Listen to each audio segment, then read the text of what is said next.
Welcome to Pause for the Truth, where you can sit back, relax, and hear an honest dialogue about health, wealth, legal, and social issues. The hosts are Dr. Rogers Kane, family practice physician, and Jocelyn Turner, health education consultant, with co hosts from the Northeast Florida Medical Society and its foundation. Stay tuned for the truth about matters affecting you and your family. We're here to tell you what's really going on and why.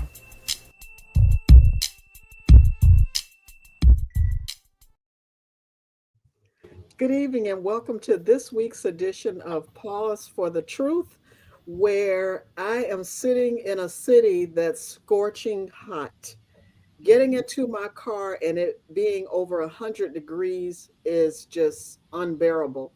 And Dr. Kane, I think we need to go back to our conversation about climate change and also heat deserts because it's very real when you live in communities where you see trees being cut down and not enough shading in order to protect the people and all the other things that go along with it. But enough about me. Dr. Kane, how are you doing this evening? I'm doing well, and truth be told, if we were, which it's not enough time, but if we were examining every aspect of our subject matter this evening, Project 2025, you'll see the role and the attempts and the disdain that these guys post on our health as it relates to climate change, and what is going to happen if Project 2025 is extended to its fullest, and with regard to climate change. Remember what I said. One thing I always say about climate change, when people start saying, well, "What about jobs? What about money?" It's like, well, you can spend all the money you want to, but if you can't breathe, you can't enjoy what you spent it on. So Yeah, so true. And as Dr. Kane alluded to, tonight we are unpacking Project 2025 and really want to talk about what's at stake for Black communities. But before we get started, let me acknowledge the rest of our panel. And of course, our behind the scenes guy. You can tell when it's a topic that he gets passionate about because he comes from behind the scenes. How you doing this evening, Tyrone? I'm doing well. I'm doing well. And I love the hot weather, so I'm not going to complain one bit. All right, all right. Just stay cool, stay hydrated. And now introducing our special guest. I call him special because if you are in Northeast Florida and you don't know this gentleman, then you're missing out on a wealth of knowledge, a wealth of information, and such a champion for human rights. I'll say human rights and the rights of our people. And I am so excited, as always, to share with him, to learn from him, and to grow. I told him when he was on recently, I attended the civil rights conference, and I'm just waiting for him to do it again. But I just don't know if he could get the same level of funding. Sorry, Mr. Hurst, I have to put that out there, like Yeah. you may have done to support the work a couple of years ago. But introducing to those of you who don't know, Mr. Rodney Hurst Sr. How are you doing this evening, Mr. I Hurst? am well. It's an honor being with you again and your distinguished co-hosts. Thank you, thank you, thank you. regardless And of what they say about me, oh, don't pay attention. Dr. Kane has a good reputation in Jacksonville as being one of the leading primary care providers. So that's hogwash what he's saying. But tonight's topic, by the way, is something that it brings a little angst to people, but also uncomfortableness because, Mr. Hurst, some people just don't want to talk about it for fear of retaliation, threats, or whatever. But let's start with the basics for for and really for people who just don't seem to know what Project 2025 is.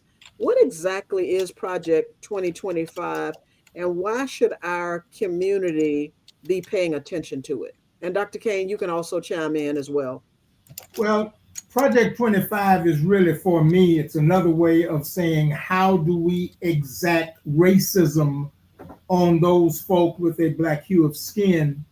Everything in Project 2025 is designed to deal with marginalized folk and to make black folk in particular feel less than and you do it overtly as opposed to things being done covert. It's that new Southern strategy that came in with Ronald Reagan and some of the other Republican presidents, that instead of saying nigger and instead of saying jungle bunny, called them welfare queens and called them shiftless and called them lazy. So Project 25 is that same concept.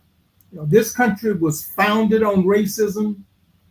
Any country that kidnaps a race of people from their fatherland, bring them to this country for a free labor economy, enslave them, get the religious community, the white religious community, to support that and not have to pay for them. And those persons that they kidnapped were black.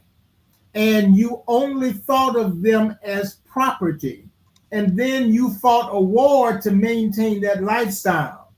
America still has not gotten beyond that. There is still that acidic and volcanic river of racism that flows in this country, that came to the fore when Donald Trump was elected in 2016 and has come again with his recent election. So Project 2025 is another way of dealing with black folk and to show core racist attitudes of white America.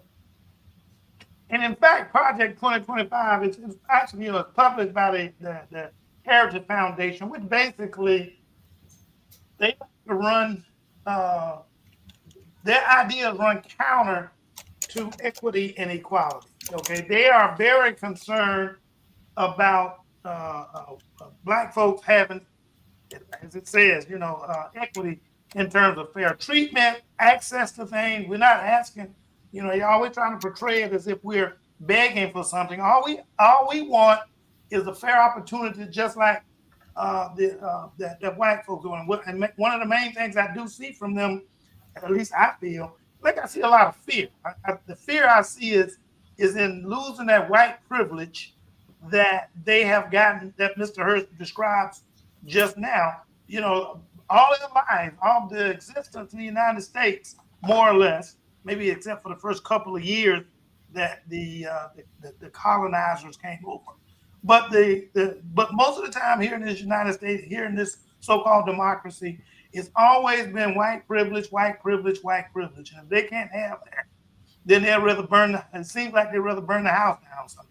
And I think what scares white folk and white males in particular, I've quoted Noah Chomsky a number of occasions, and Noah Chomsky said that what is moving white folk, that motivating factor for them, is that with the projection being by 2040, 2045, that whites would be in the minority.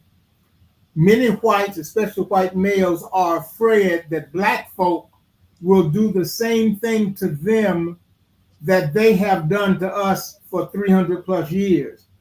The difference being that we're not running around talking about retribution, and we're not talking about vengeance, because we don't have numbers. And even if we had numbers, many of us who really believe in a Christian ethic would not go in that direction. Some of us will, a lot of us will not. And when you understand the words diversity, equity, and inclusion, they are not words that black folk came up with.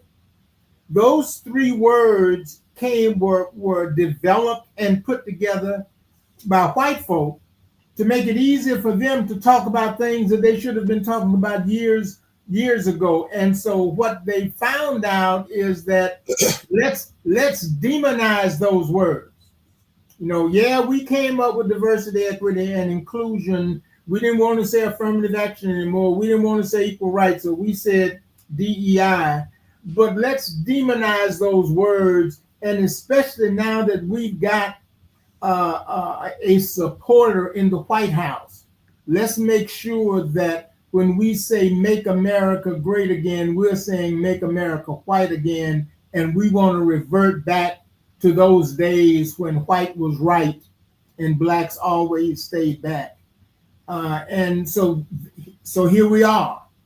And what we're going through today is no different than other cycles in the history of this country when it comes to racism. Understand that in 1865, early part of 1865, when it was obvious that the war that some people called the Civil War, the war between the North and the South, and there was no such thing as a war between the North and the South. It was the war between the United States of America and 11 states who seceded from the United States of America, and they developed an enemy government called the Confederacy.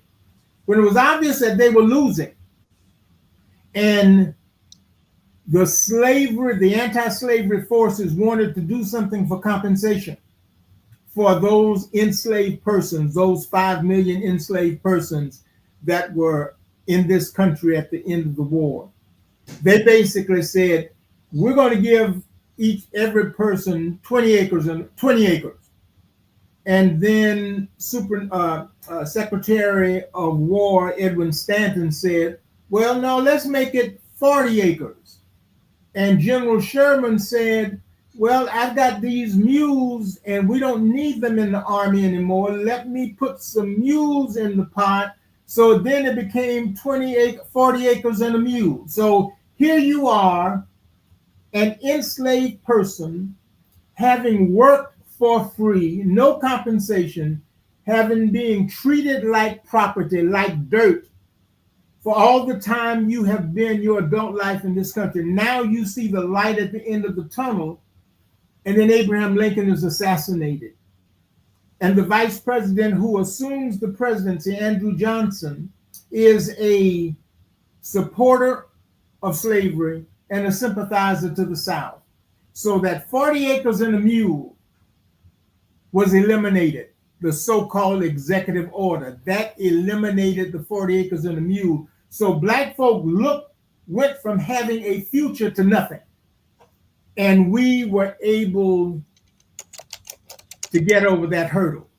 So we've seen things like Woodrow Wilson came in as president in the early 19 teens, and one of the first things he did, even after he campaigned as a progressive president, he started off by saying, we have to duplicate all of the bathrooms in the city of Washington, D.C., because everyone knows that Blacks carry venereal diseases and whites should not be exposed to that. So all of the bathrooms then became colored and white, Negro and white, for males and females. And then he appointed a cabinet that started in segregating in Washington, D.C. So we went from having some semblance of equality prior to that time to Woodrow Wilson, who everyone calls a progressive president, the League of Nations founder and motivator. He was just a racist in presidential clothing, which is what we have had in this country. So what we're dealing with now is just another cycle dealing with white races, white American Christian races in America. Let it be known that, Project 2025 didn't just come up yesterday, last year, when Donald Trump came along. This Project 2025 has been well planned by the Heritage Foundation for years. Yeah.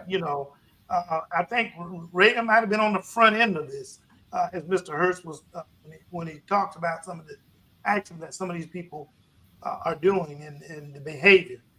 And again, it goes back to when the Project 2025, it's got about 4 sections in it, okay?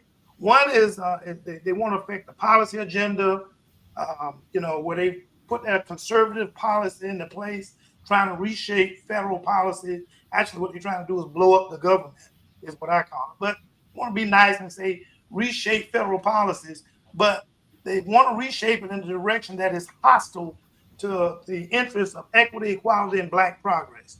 No doubt about it. You read it, 944 pages. That's a long thing to read, but it's obvious throughout that Project 2025, throughout that, you see attack on Black folks emphatically, whether it's education, whether it's healthcare, whether it's incarceration, the environmental impact, as we mentioned earlier. I mean, this thing is so widespread. I have to give kudos to them to the extent that this well thought out. Okay, I'm not saying it's a good thing. I'm not saying it's anything that I'm looking forward to having to deal with, but we're going to be forced to have to deal with it. Yeah, But it so that is makes me well have the thought out. And they want to make sure they covered all their bases. Now, there's some things in there that going to go south on them that they didn't anticipate, or maybe they did and didn't really give a damn. But this thing is well thought out in terms of how to attack Black folks and how to attack our civil rights. and so when you mention that, Dr. Kane, my question is, what is the opposing plan? What is the alternative? What is getting the same amount of push from those in opposition of 2025? And you see, that is not something that we plot. I mean, when you understand that we should all be American citizens, so I shouldn't have any problem voting. I shouldn't have to do this. I shouldn't have any problem with school segregation. So when white folk come up with these racist plans, their racist plans are designed to not only insult and denigrate Black folk, but to take away your dignity, your integrity, your Black human dignity and respect. And it happens from president to president to president. And because we don't control the media, we don't hear about some of these things. For instance, I asked a group several weeks ago when I was speaking to a group, we were talking about presidents, and I called a number of the presidents that we have. In fact, far and away, the majority of the presidents we had have been racist, like I call them racist in presidential clothing. I asked them, where did Ronald Reagan kick off his presidential campaign when he ran in 1980? And they said this and that, in California, he was governor of California, there I was. Ronald Reagan kicked off his presidential campaign in Philadelphia, Mississippi. And the only label that Philadelphia had, the only publicity that it had, was that it was the place in Mississippi where 2 whites and 1 Black civil rights workers were killed. Schwerner, Cheney, Goodman. That's where he decided to kick off his presidential campaign. Now, why would Ronald Reagan kick off his campaign in Philadelphia, Mississippi, other than sending a message to white folk in this country that come home, Jimmy Carter was president, come home to the Republican Party. We will show you that we are for white folk. And that's what Donald Trump has done. So when you say, what is the opposition to all racism is to fight racism. I mean, we don't come up with the plan, oh, they did this, so we're going to do this. If you look at civil rights movements, and every civil rights movement in this country was started by young Blacks. But when you look at what happened with sit-ins, when you look at what happened with voting, when you look at all these varied and sundry things, all of these local civil rights movements that became national, it was started by young Blacks, and it was started in opposition to racism and to reinforce Black human dignity and respect. And that's where we are in this country. When you understand that as a minority within this country, it should not be on us to always have to fight for our citizen, our rights as a citizen, our rights as human beings, our rights for civil rights. Yet that's the hand that we have, and that's the hand that was dealt to us. Wow. And that's the hand we have to play against. The one thing the origin of the phrase "take our country back," Mr. Hurst just identified It may not have been those exact words, but he just identified why the same focus Trump and these present day conservatives use take our country back. Reagan did the same thing back to when? Back before black folks started getting some sense of Right.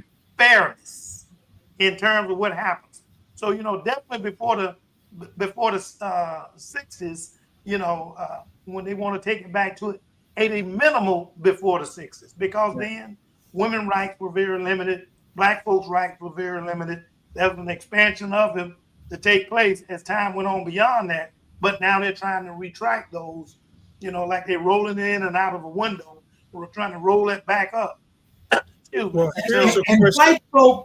white folk came up with this unique animal that is really unheard of in the annals of an American vocabulary. That is saying that there is reverse discrimination against them. How do you have reverse discrimination when you've never dealt with discrimination against a minority race in your population, but all of a sudden they are saying, oh, white males and white folk are the most discriminated against in American history. And that's what motivates white folk, because all of a sudden they have got to have somebody to look down on. When the Civil Rights Bill was passed in 64, Voting Rights Act in 65 and in 68, Lyndon Johnson said then, we have probably lost the South forever. Because the South, which was the incubator of racism in this country, and the area from which many corporations and individuals got obscenely wealthy with the free labor of the American Christian institution of slavery. They did not want to acknowledge, and they never have wanted to acknowledge, that black folk are equal. If you would not teach us and made it against the law to read and write, it should not take a Rhodes Scholar to say to black folk in this country, when you're dealing with racism, it does not change. Racism today is the same racism in 1865 as it was in 1619, all based on the color of my skin. Well, here's a If you're question. just joining us, we're unpacking Project 2025, what's at stake for Black Americans. And we do have a couple of comments, Tyrone, just a second. As you see, with giving racist white South African refugee status. Another comment, they were planning as the Democrats were sleeping. Another comment, the so-called Christians are now cloaking, their longtime racism with Bible talk. But I do want to ask you regarding Project 2025, what aspect of the plan do you find most concerning? Well, when you look at 900 plus pages, Yeah. and when you understand that this is the Mein Kampf, if you will, of white racists in this country, then you don't look at any part of 2025 individually. You look at it collectively as their Bible to make America white again, which It's a means then playbook. that everything that they seek to do is fighting black folk and taking citizenship rights from those folk with a black hue of skin. It's a playbook. When it comes to federal judges, when it comes to electing people in Congress, when it comes to voter suppression, all of that is designed in a core racist attitude against black folk. Everything that happens in this country, you look at the news, local news, network news, cable news, all of it deals with racism in this country. When does the fight change? When does the way it does not change? And why not? Which is why I call it the struggle continues, because when you go back in black history, if you look at all from Frederick Douglass to John Brown, to Harriet Tubman, to Mary McLeod Bethune, to Roy Wilkins, to James Weldon Johnson. When you look at all of these great civil rights fighters, A. Philip Randolph, when they fought for Black human dignity and respect and against racism, it was because they were dealing with what was happening in this country at the time, the lost cause after the Compromise of 1877, where the anti-slavery forces said to Southern whites, if you support our candidate for president, Rutherford B. Hayes, we'll turn the South back over to you. To make slavery, to make Reconstruction work, you had to have federal troops in the South. To make the end of slavery work, you had to have federal troops throughout the South, federal troops in Texas to say to plantation owners, the war is over, you lost, these enslaved persons are now free. So when you understand that, and if someone says, okay, we had our troops in the South to enforce it, but if you support our candidate, we're going to take the federal troops out of the South and turn the South back over to you, and you just lost the war 15 years earlier. And that's what has happened in this country. Well, the reason why I asked that is because through conversation we talk and we understand that African Americans and minorities have been miseducated, undereducated, and not educated.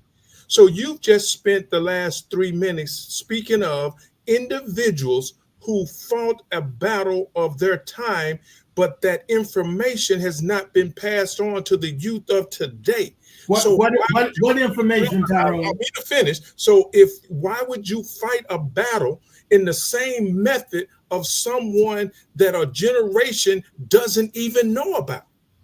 What information are you talking about? You mentioned Frederick Douglass, Harriet Tubman, and John Brown, and a few others that fought the battle of racism in accordance with what was happening at their time. That's what you just did. Right.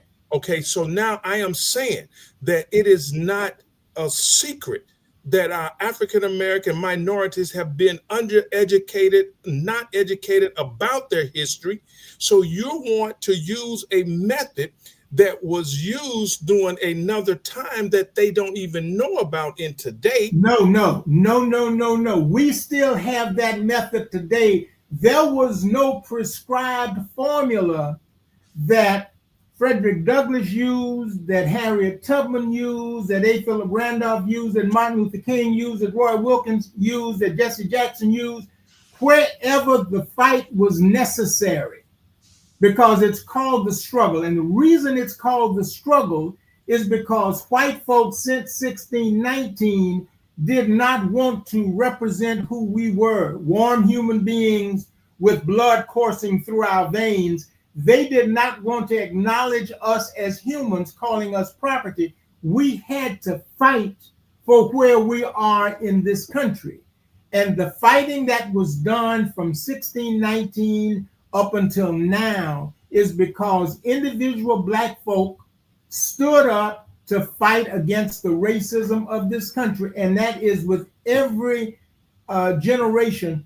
So there is no prescribed formula. No one anoints Rogers King or Jocelyn Turner and say, it's your time to go and do something. You do it because you feel moved to do it. There is no particular cookie cutter for Martin Luther King. You know, when people said, oh, we'll never have another James Weldon Johnson, we'll never have another A. Philip Randolph, then all of a sudden here comes a John Lewis, and here comes a Wyatt Walker, and here comes a Shuttlesworth, and here comes all of these persons, Ella Baker and Ruby Hurley. They fought racism. And when I talk to young people, I say to them now, sitting on the sidelines doing nothing is not an option. You know what racism is about. Yeah, you know what white folk have done. So you fight. We make it an option for them. Because I've been in conversations with young blacks in these situations, and the group that's in charge will not listen to them. They will What not allow them to what speak. group in charge now, Tyrone? Well, I'm just talking about opportunities I've been in. I've been involved in conversations at the NAACP. I've been involved in organizations at churches where the conversation was trying to get young African Americans involved in the struggle. So there's no specific one I want to point to, but I'm just saying I've been a part of these conversations. And what is amazing to me is when you talk to the youth after, the thing they say is they won't let me speak. They won't hear me. They won't allow me to voice the way I think we should be fighting today. When I led the sit-in demonstrations in 1960 at age 16, I didn't wait for someone to give me the okay to do it. If young black folk are saying today, they, whomever they is, are not allowing me to do something, do it yourself. The civil rights movement did not start with hundreds and thousands. It started with a few. And as people gravitated toward you, then that's how the movement began. When they first started talking about the March on Washington, set up by A. Philip Randolph and Bayard Rustin, they were talking about a few hundred people. It grew to more than 300,000.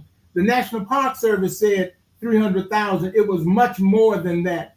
The Million Man March, there were a million men, black males, in the mall in downtown Washington, D.C., and it was because some individual black folk, not a cast of thousands, decided it was necessary to pick up that bloodstained banner and fight. So when I hear people saying, where are our Martin Luther Kings and where are our John Lewises and where are our Jesse Jackson?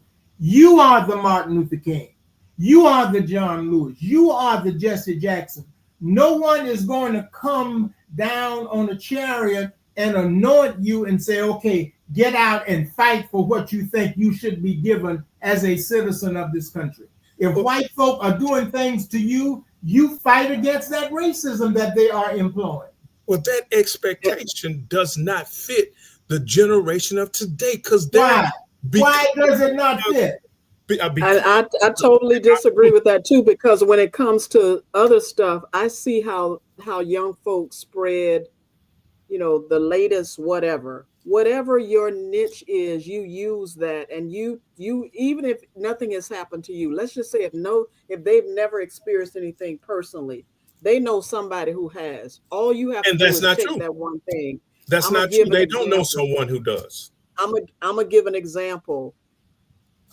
When Roe v. Wade was overturned a couple of years ago, I didn't mention to anyone. I just went out there as a middle-aged black woman who did not, woman, I'll say woman in this case, didn't ask anybody. I just went out there by myself when I knew the protest was going to happen because that meant something for me.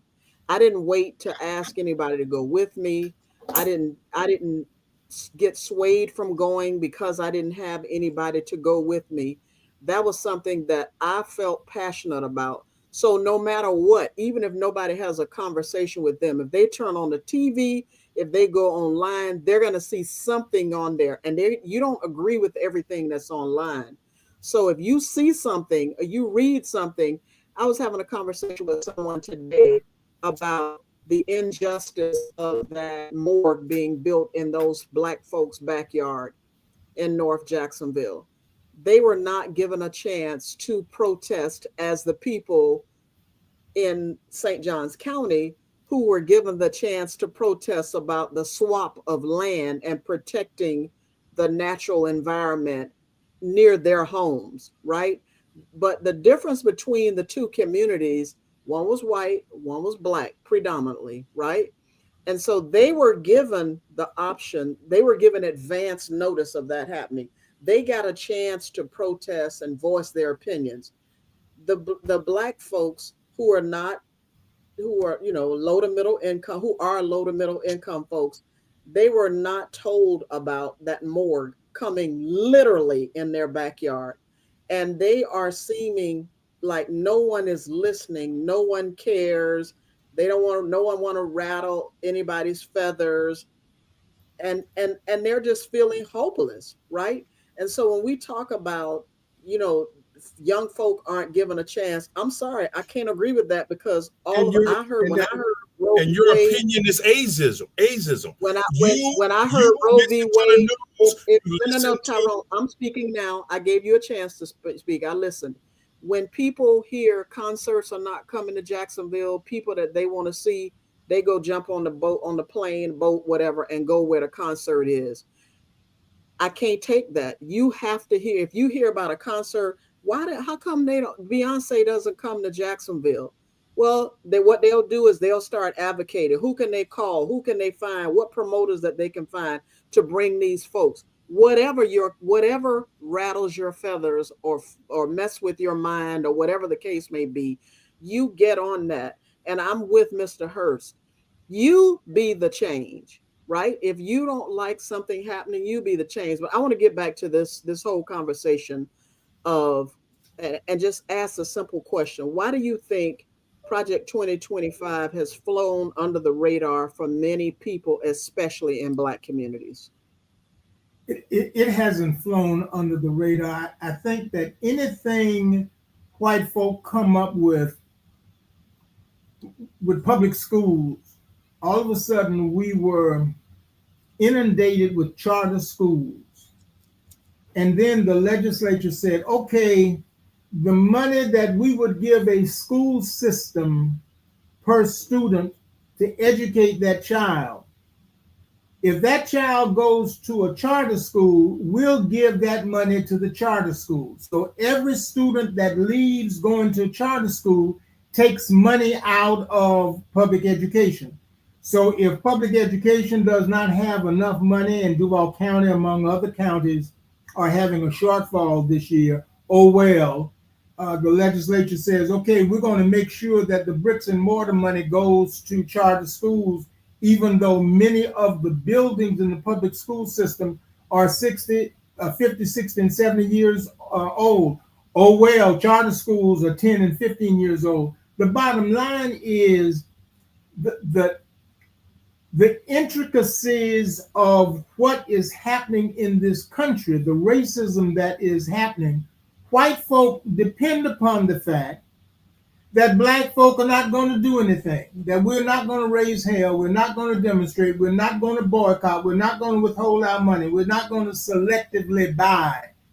And so they will do things, and all of a sudden, I never forget when we had a situation with Starbucks, when Starbucks arrested the two Blacks who were there waiting on clients, and the manager called the police to arrest them because they were just sitting there waiting on the client to come in and then to buy their food. And then Starbucks had to apologize nationally because that's not the way they do things. And then they set up a training program for all of their staff throughout the country. When we started boycotting, when I say we, just collectively, Black folks said, hey, but I'm not going to spend any money at Starbucks. I heard some Black folks say to me, Rodney, you want some coffee? I said, no, not if you're getting it from Starbucks. Well, I just got to have my Starbucks. I can do without a whole lot of things. I can't do without my Starbucks. I know it's bad what they did to Colin Kaepernick in the NFL, but I just got to have my NFL on Mondays and Thursdays and Saturdays and Sundays. We have to do some of the things that require sacrifice. In 1960, again, when Mr. Pearson got the word that there were whites in Confederate uniforms handing out free axe handles one Saturday morning when we were getting ready to sit in, we decided we were going to sit in anyway. We knew something was going to happen that day. We didn't know what was going to happen. We knew that it probably would be violent that day. But these teenagers, these high school students decided they would still sit down at these white lunch counters Because as Mr. Pearson said to us in youth council meetings as the advisor, if you're not a part of the solution, you're a part of the problem. And we wanted to be a part of the solution.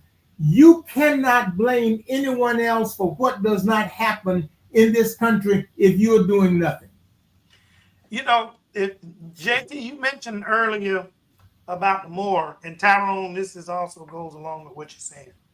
My 17-year-old, 18-year-old granddaughter, you know, she would go to the city council every time they had a meeting and get up and speak very eloquently. Even though she's my granddaughter, I still say she spoke eloquently and speak as to what was going on with that more and the problem with them putting it over in that neighborhood. She doesn't live in that neighborhood.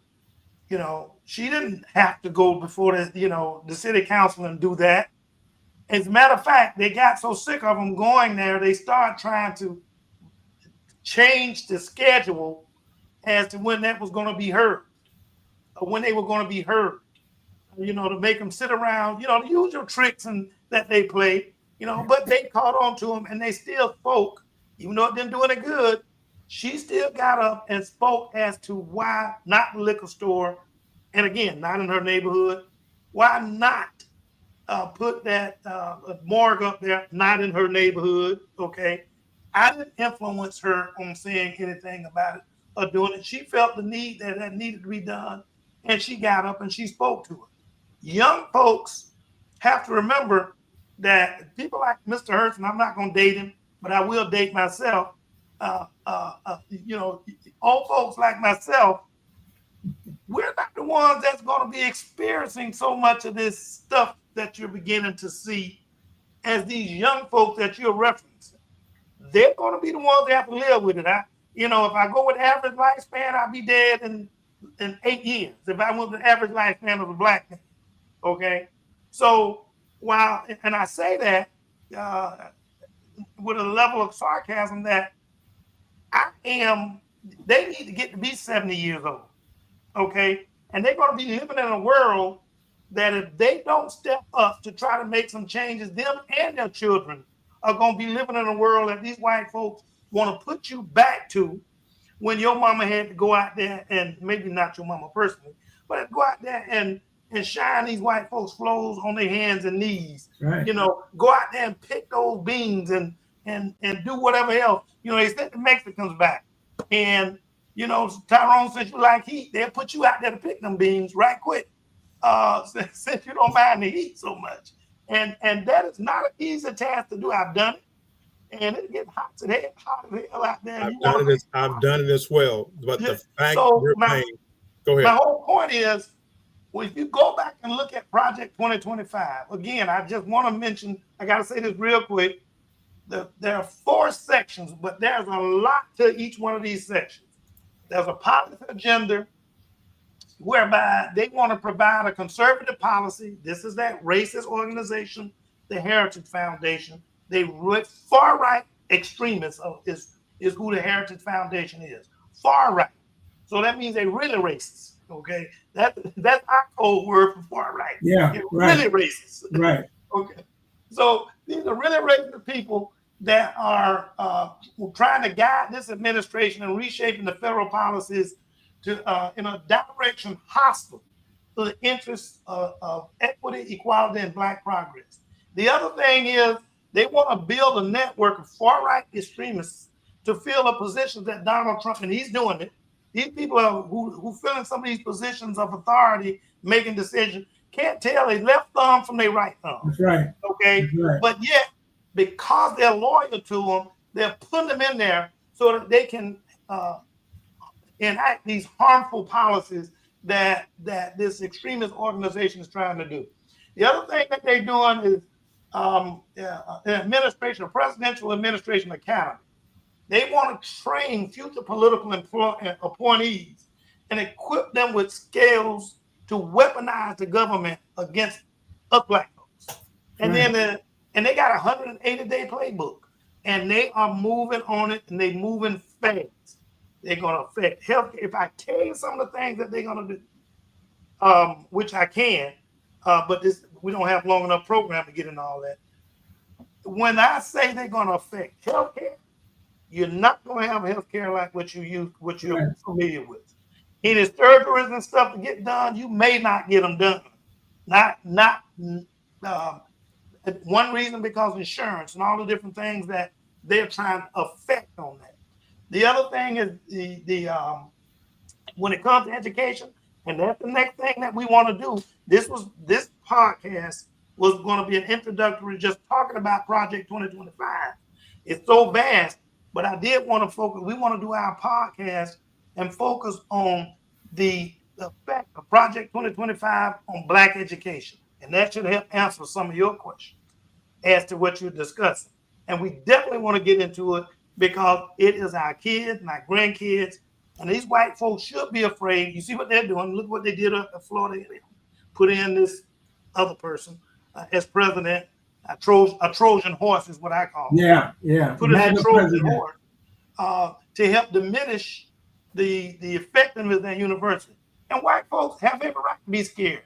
They put us through 400 years of this BS and what they did, and gave us maybe 40 years. Well, it went maybe 1960 and above, gave us 40, 50 years, whatever the heck it is, gave us a few years back by which there was some facsimile of trying to be fair and just.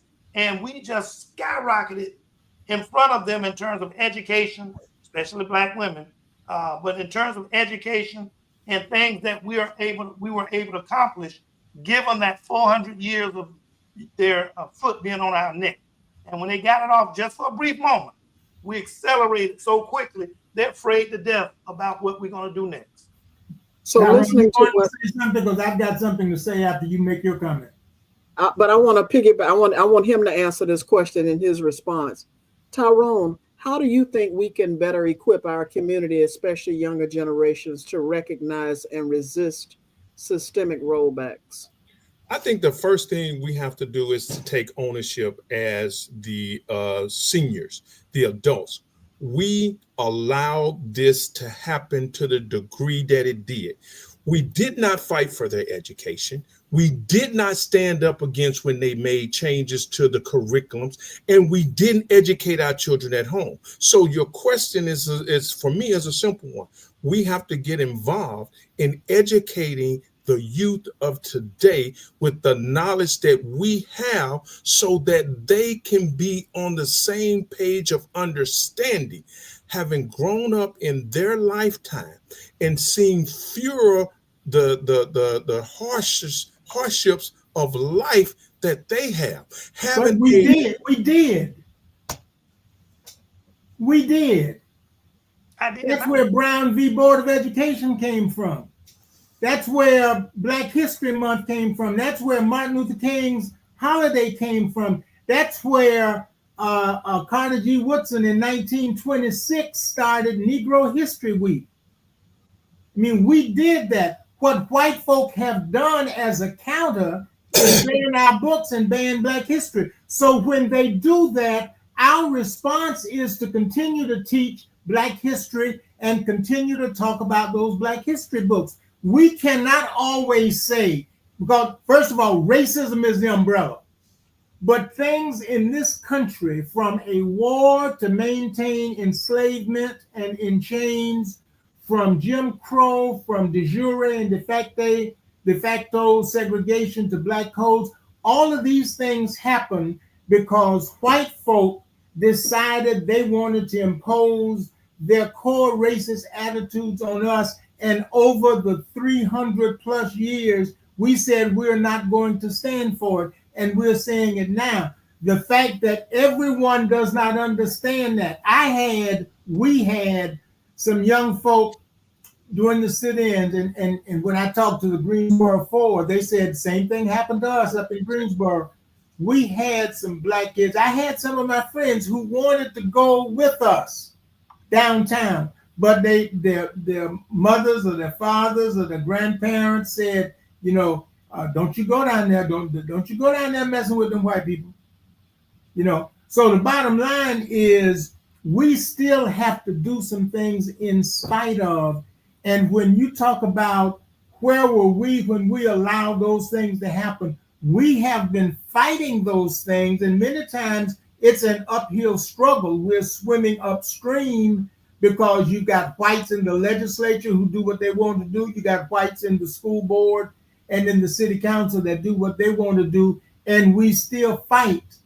And we have been fighting. There is no lesser in the fight for many of us. We might not be fighting as intensely as some people want us to fight.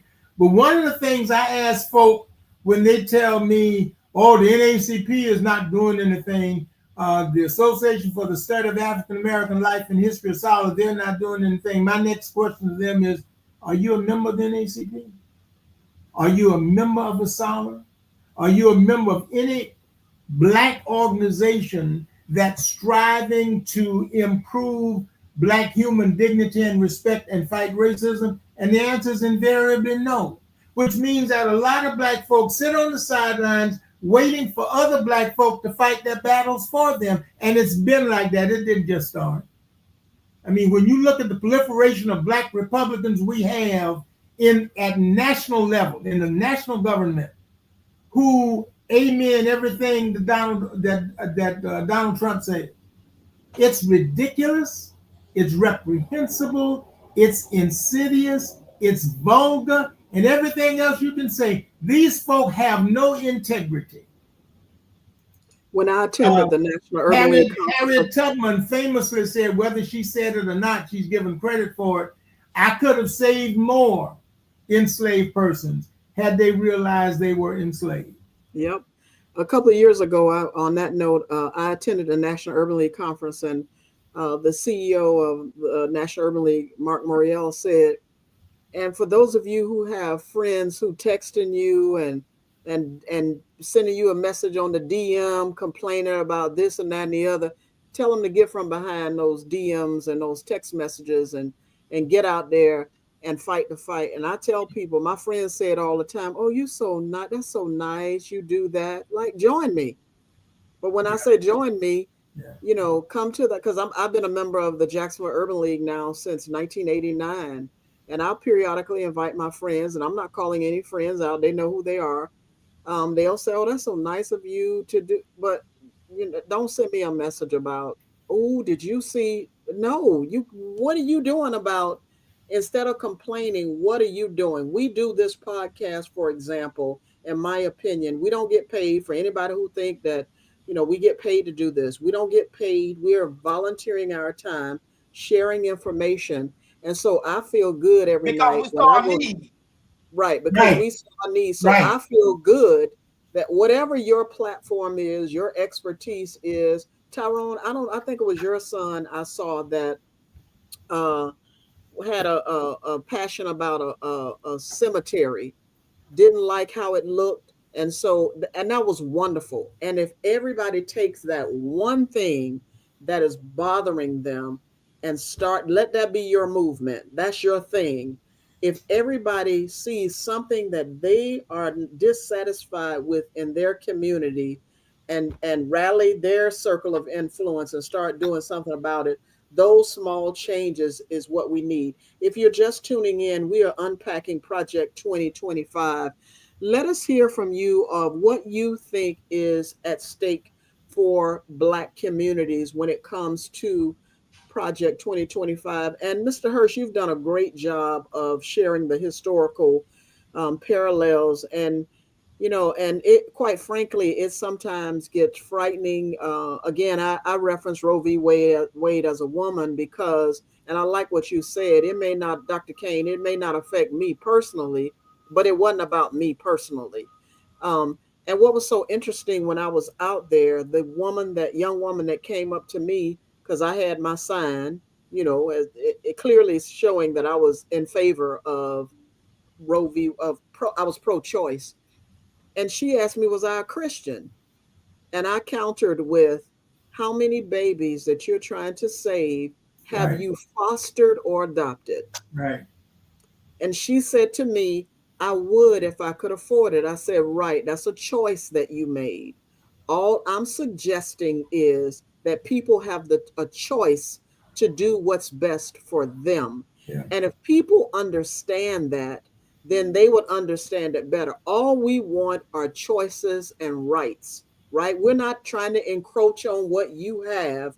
We just want what's rightfully what we work for every day, what we are educated for. And I felt, and I don't know if I ever said this publicly, but I felt some kind of way when people rejected Kamala Harris as president of the United States, because to me that was rejecting women and Black women in general. Sure, It's just sure. that's how I felt. It was very hurtful to me, and I felt some kind of way for a long time about that, because I felt that folk have conversations with me and seemingly respect me, but how do you really feel about me, right?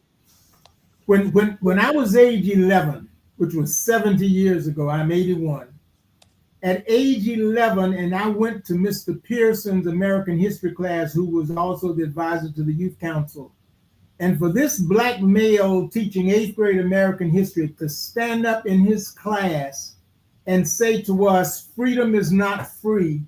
If you are not a part of the solution, then you are a part of the problem. And he encouraged all of us to join the Youth Council NAACP. Again, that was 70 years ago. Right, right. And I've been a member of the NAACP. I'm a Silver Life member of the NAACP, and also I'm a life member of ASALA, because I want to be a part of the solution. The first time I talked to the 4 young men from Greensboro, from North Carolina A&T, when they started that current wave of sit-ins February 1st, 1960, their response was, Rodney, nobody else was doing it, so we decided to do it. Right, but there are too few incidents where that's the case. I love it when we have you on, Mr. Hurst, because you give us so much information. But you've mentioned it a couple of times, and I think it's worth bringing up that you've mentioned a Mr. Pierce several times.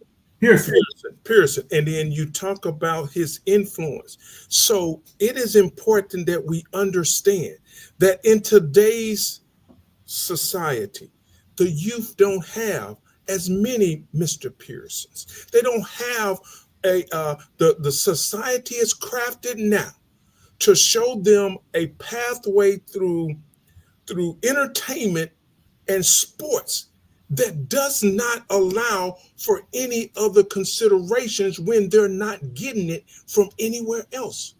Ms. Johnson, you mentioned my son. Well, we have those conversations. We have those kind of talks. And the same words that you use, Mr. Hurst, is if you're not a part of the solution, then you're part of the problem.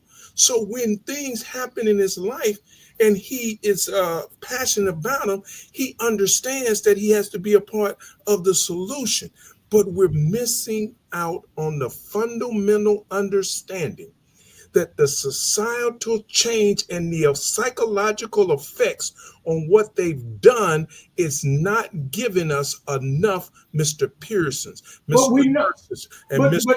But see, the unique thing about it's just like today with what you're saying, Tyrone, with what you're saying, if you say it often enough, long enough, and you talk to some Black folk, some Black child is going to hear what you say and let that resonate with them. Yes.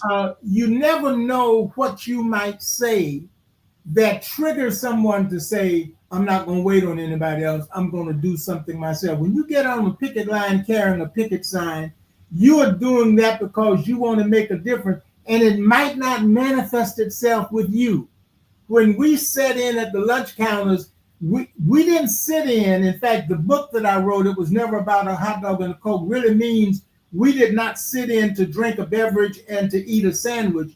We sat in because those white lunch counters were visible vestiges of segregation and racism, and we were able to dramatize our opposition to racism and for our human dignity and respect. But we were also demonstrating, when we talked to the mayor and others, there were no Black firemen, there were no Black bus drivers, there were no Black personnel downtown. Black policemen could not arrest white folk.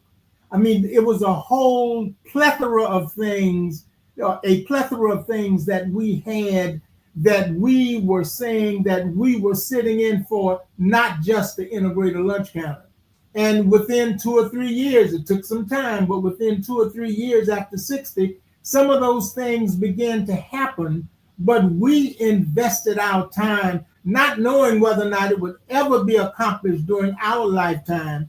But certainly we had a responsibility to be a part of the solution and not a part of the problem. And that's what happens today. When I hear young people say, "Where's our Martin Luther King?" You are our Martin Luther King.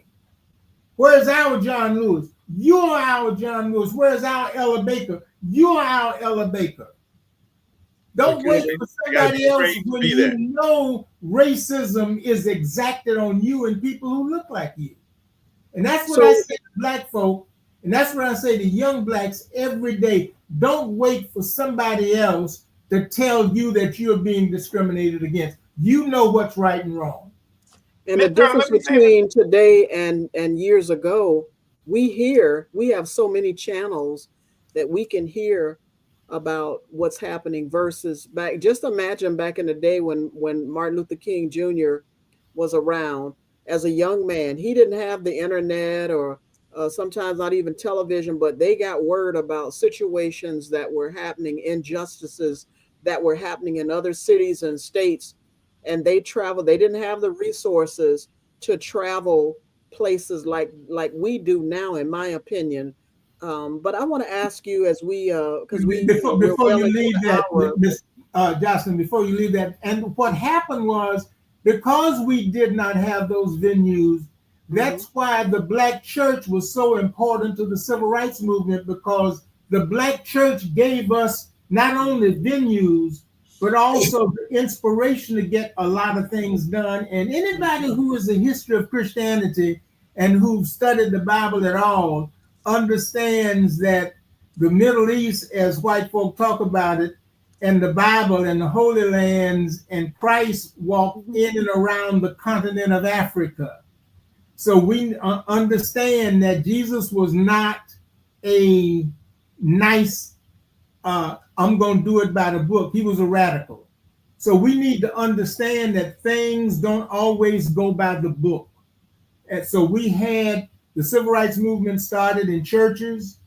We could have our mass meetings there. The word could get out from the churches, and that's what happened throughout the South. And So what gives you hope? going along, What- Miss Turner, with what you were saying, see that the black church was our internet at the time. Yeah. Yeah, Okay, yeah.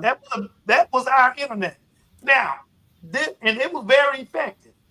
But when you start talking about what these kids can do today, as talented as they are with these technical with technology, Yes. they could even do more than what Mr. Hurst did, because he had to call people and let them know, I'm gonna be sitting at the lunch counter, you know, and so on and so on. It's much easier, in all honesty, to organize these days for people than it was back then. But the job got done. Yeah. So what gives you hope? I mean, in this moment, where are you seeing examples of resistance or mobilization? Well, I think that the mere fact that we are talking, pause for the truth, the mere fact that we are talking about Project 2025 and we are bringing up some of these things, and we had white elected officials, racist white elected officials, to ban Black history and Black history books, and we're talking now about Black history and Black history books, and we're talking about upcoming Juneteenth, and we're talking about, as Tyrone is doing, about some things that needs to happen. We're beginning to be much more conscious. We all got complacent because civil rights bill was passed. I call this generation the integration generation. You go where you want to go, do what you want to do, eat where you want to eat, sleep with who you want to sleep with, and you never saw any signs, not understanding that racism was still there. Now that they understand, and you can't get any further, no more depth of understanding than when the president of the United States is an out of the closet, full blown racist. Then you understand what you're having to deal with, whether you know the definition of racism or not. You know what dribbles out of Donald Trump's mouth is wrong. And you know it has nothing to do with equality and inclusion. So you know that something has to be done. The question is, Where do you go to find what needs to be done? And that's what the struggle is about. You latch on to whatever you can in whatever venue whatever process you can latch on to do something about racism. Doesn't have to be a big thing. You do something small. The big will come. But again, marches and movements and demonstrations and picket lines didn't start with a cast of hundreds of thousands, started with a few, then they grew. But the fact that Pause for the Truth and other podcasts and websites are talking about racism, are talking about what's happening in Washington, D.C., are talking about how Black folk are being not discriminated against, but they are vulgarly being treated by white folk as if we don't even exist. That just shows you it's a throwback completely to where we were 125 years ago. So I want to ask, as we close the show, what are three concrete things our listeners can do right now to push back against this agenda? Number one, they can register to vote. They can also tell the truth when it comes to dealing with white folk. We have so structured our relationship with white folk, many of us, that we only say things that we want white folk to hear. We won't tell them the truth as we work together, as we shop together, as we go to church together, social events together. We won't talk about those uncomfortable subjects. So tell white folk the truth so they are not under any false illusions that everything is fine in their relationship with Black folk. And the last thing, talk about your Black history. Internalize your history so you can teach others about Black history. The Black history is so glorious, not just starting with slavery or this country, going back to Mansa Musa and Timbuktu in Africa and the great conquering nations and Hannibal and some of those other folk in American history that we don't know about. If I say to you that the father and grandfather of Ludwig von Beethoven was Black, okay? So you've got to know those things. You've got to know that the great-great-great-grandmother of Queen Elizabeth II, the recently deceased Queen of England's grandmother, great-great-great-grandmother, Queen Charlotte of Mecklenburg was Black. And that's not something that I made up. All you got to do is just check your history books. That the pharaohs of Egypt building the Sphinx and obelisks and the pyramids, whatever technology they had to build it then, this Black nation did it. And these folk today, with all the technology, don't have a clue as to how they did it. So that's part of our history that we don't even talk about, because white folk have basically said, if you talk about Black history, it makes us feel guilty and uncomfortable. So don't talk about it. We're going to ban it from the schools, and we're also going to ban your history books. We still need to know our history. Yeah, somebody said in the Pope, and I did read that he has some Haitian in his background. So yeah, Haitian and Creole. Yeah. So that's interesting. What wonderful conversation as usual. We learned so much from you, Mr. Hurst, but we want to respect your time as we've gone 8 minutes over. But at the end of the show, of course, we would like to give you an opportunity to share your final thoughts regarding tonight's topic. Anything else you'd like to any nuggets you'd like to impart with our listeners? Well, I always like to leave, especially young folk who unfortunately know very little about their Black and brilliant history. And I always like to say to them, don't judge me until you know me. Don't underestimate me until you challenge me, and don't talk about me until you talk to me. And understand the greatness of Black folk who look like me and you, who have done great things in the development of this country that white folk don't want you to know about, because Black history shines a spotlight on a racist, incomplete, and dishonest American history, a history that was founded on enslaving folk that were kidnapped from another country in chains in a free labor economy. And then after they were freed, after we made this country the richest country in the world with capitalism, they refused to give us reparations as a result. So even in spite of that, 165 years later, we have still achieved when we had nothing to achieve with, and understand the greatness of who you are. And that's what Wow. they're afraid of. Thank you. Tyrone, what are your final thoughts tonight? Wow. My first thought is wow. It is always just such a plethora of knowledge when we have Mr. Hurst on. We're going to have to get him to the point where we have him on every other month or so because it's just so much information to unpack. But here are a few points that I like to make as we wrap up.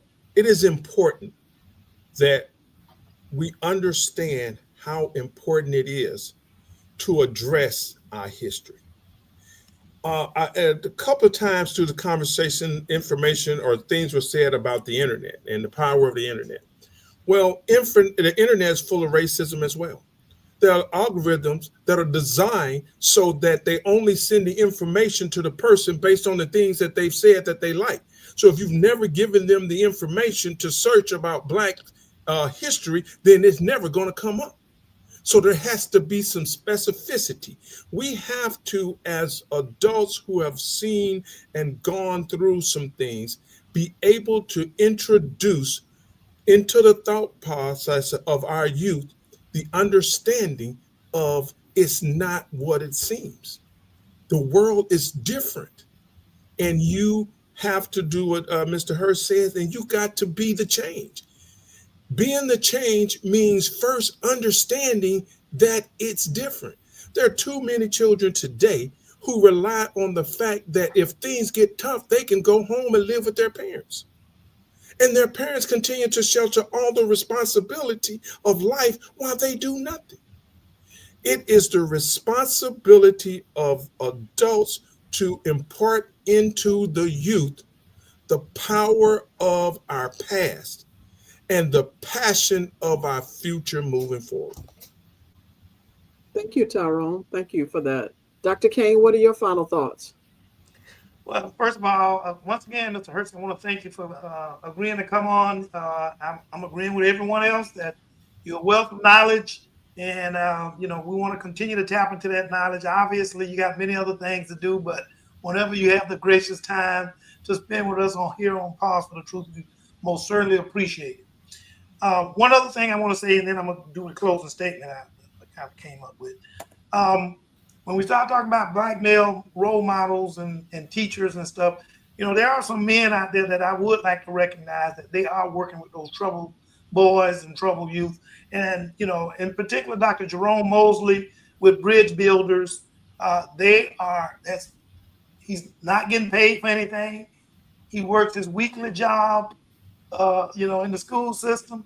And then he takes time off during weekends and at weeknights to go in, and he's out there trying to help these young boys, young teenagers that are being led astray. Him and others.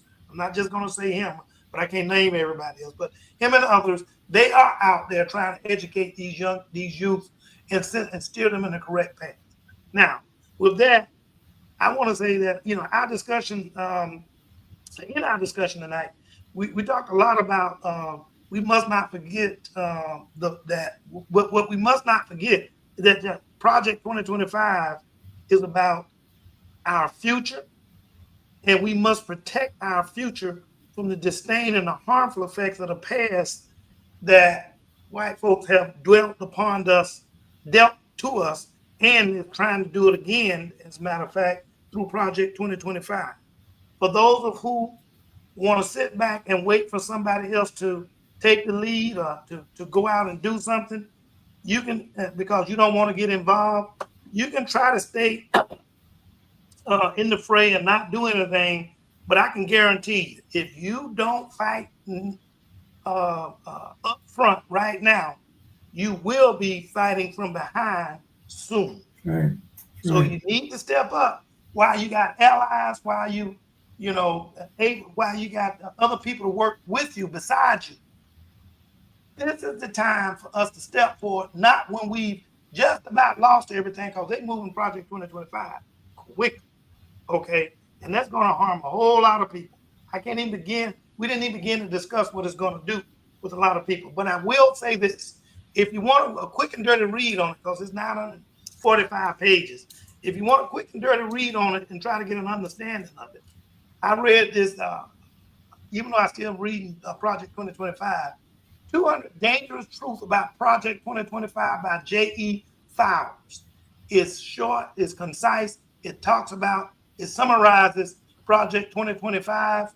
And I encourage everyone, at least if you're not going to read the 944 pages, because it's a lot, you can get a great summary from this particular book. It's about an hour, 15 minutes worth of reading.